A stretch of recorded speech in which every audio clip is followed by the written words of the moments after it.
আমার কথা শোনার জন্য আবারও আপনাদের ধন্যবাদ। কিরে ভাই, দুবাই ভিসা দিচ্ছে না? সবার এক কথা না, দুবাই ভিসা দিচ্ছে।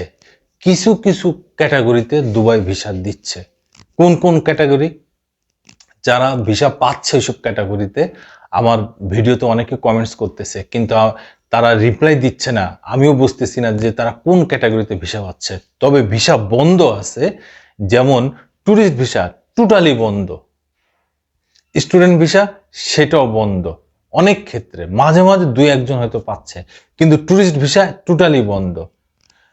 কারণ একটা অবজারভেশনে দেখা গেছে যে ট্যুরিস্ট ভিসায় যারা দুবাইতে যাচ্ছে, ম্যাক্সিমাম আমাদের বাংলাদেশি ভাইরা ট্যুরিস্ট ভিসায় দুবাইতে যে তারা অবৈধ হয়ে যাচ্ছে। ভিসার মেয়াদ শেষ হওয়ার পরে তারা আর ফিরে আসতেছে না বাংলাদেশে। তো এই কারণে দুবাই সরকার দেখলো যে এর পার্সেন্টেজ অনেক বেশি। তখন তারা এই অবৈধ অভিবাসীদের ধরার জন্য, এক জায়গা করার জন্য কিংবা বাংলাদেশে ফেরত পাঠানোর জন্য তারা সাধারণ ক্ষমা ঘোষণা করেছে। এই সাধারণ ক্ষমার আওতায় যারা আসবে তাদের কোনো সাজা হবে না, কোনো জরিমানা হবে না। যারা ওখানে থাকতে চায় তারা ওখানে ভিসা পাবে, যারা দেশে ফেরত আসতে চায় তারা দেশে ফেরত আসতে পারবে। কোনো ধরনের সাজা হবে না, কোনো ধরনের জরিমানা হবে না। তাই অতি সত্বর 2024 সালের 31শে ডিসেম্বর পর্যন্ত দুবাই সরকার এই সাধারণ ক্ষমা ঘোষণা করেছে। যারা এখনো এর আওতায় আসেন নাই, যেসব বাংলাদেশি প্রবাসী ভাইরা, তারা অবশ্যই এখনই যে যোগাযোগ করুন। দুবাইতে বাংলাদেশি এম্বাসি আছে, তারপরে দুবাইয়ের অফিস আছে, এরকম বিভিন্ন অফিস আছে দুবাইতে যেখানে সাধারণ ক্ষমা ঘোষণা করেছে। সেই অফিসগুলো আপনারা যে অতি সত্বর যোগাযোগ করুন এবং বৈধতা নিয়ে নিন। কারণ বৈধতা না নিলে 31শে ডিসেম্বরের পরে 2024 সাল শেষ হওয়ার পরে 2025 সালের জানুয়ারি থেকে দুবাই সরকার বলেছে ক্র্যাশ প্রোগ্রাম চালু করবে। সেই ক্র্যাশ প্রোগ্রামে দুবাইয়ের আইন অনুযায়ী হয়তো বড় কোনো সাজা, বড় কোনো জরিমানা থাকতে পারে। এই জন্য অতি সত্বর আমাদের প্রবাসী ভাইরা অবশ্যই আপনারা দ্রুততার সহিত বৈধতা নিয়ে নেন। আর যারা ভিসার জন্য অপেক্ষা করতেছেন তারা কোনো রকম তথ্য উপাত্ত না নিয়ে, কোনো রকম সঠিক ইনফরমেশন না নিয়ে কোনো রকম দালালের সাথে যোগাযোগ করবেন না। কারণ এখন কোনো অবস্থায় ট্যুরিস্ট ভিসা দিচ্ছে না।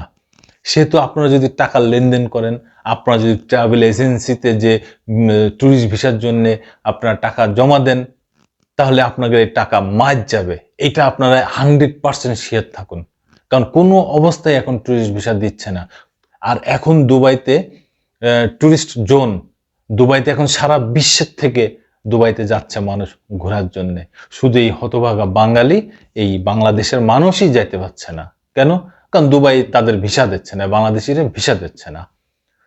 যত দোষ এই বাংলাদেশের, যত দোষ এই নন্দ ঘোষের উপরে পড়ে, যার কারণে এখন বাংলাদেশে নন্দ ঘোষের ভিতরে পড়ে গেছে, এই জন্য টুরিস্ট ভিসা দিচ্ছে না। কিন্তু প্রতি বছর আমাদের বাংলাদেশ থেকে বহুত মানুষ দুবাইতে ঘুরতে যায়, এখন তারা যেতে পারছে না। তো এই কারণে আপনাদের প্রবাসী ভাই যারা টুরিস্ট ভিসায় যেতে চান তাদের বারবার করে অনুরোধ করতেছি, অবশ্যই আপনারা সঠিক তথ্য, সঠিক উপাত্ত, সঠিক ইনফরমেশন সবকিছু নিয়ে তারপরে আপনারা ট্রাভেল এজেন্সির সাথে টুরিস্ট ভিসার জন্য টাকা জমা দেবেন, দালালের কাছে টাকা জমা দেবেন, তথ্যপত্র ছাড়া জমা দেবেন না। এই কথাটা আপনারা খুব ভালো করে মন দিয়ে শুনে রাখুন যারা এই ভিডিওটা দেখতেছেন। আর যারা দেখতেছেন না সেই ভাইদের কাছে পৌঁছে দিন আমার এই খবর, তাহলে আপনারা সবাই সঠিক ভাবে আপনারা যেতে পারবেন। আর সম্ভাবনা আছে যে সাধারণ ক্ষমা শেষ হয়ে যাওয়ার পরেই দুবাই সরকার নতুন করে ভিসা শুরু করবে এবং তখন হয়তো সবাই যেতে পারবেন যারা যারা যেতে ইচ্ছুক। এর ভিতরে বাংলাদেশে দুবাইতে বাংলাদেশের যে কনসাল জেনারেল রাশেদুজ্জামান, তিনি দুবাইয়ের ইমিগ্রেশন মহাপরিচালক মীরা, যার নাম সেই লেফটেন্যান্ট জেনারেল মীরা, তার সাথে যোগাযোগ করেছেন, তার সাথে দেখা করেছেন, মিটিং করেছেন এবং সেই ইমিগ্রেশন মহাপরিচালক মীরা সেই রাশেদুজ্জামানকে বলেছেন বাংলাদেশ খুব শিগগিরই ভিসা পাবে এবং ভিসার প্রক্রিয়াগুলো আরো সহজ করে দেওয়া হবে এবং বাংলাদেশে যেই শ্রমিকরা দুবাইতে কাজ করে তাদের ব্যাপারে ভূয়সী প্রশংসা করেছেন। ধন্যবাদ সকলকে। আবার আসবো নতুন কোনো কথা নিয়ে, নতুন কোনো ঘটনা নিয়ে। আমি প্রিন্স।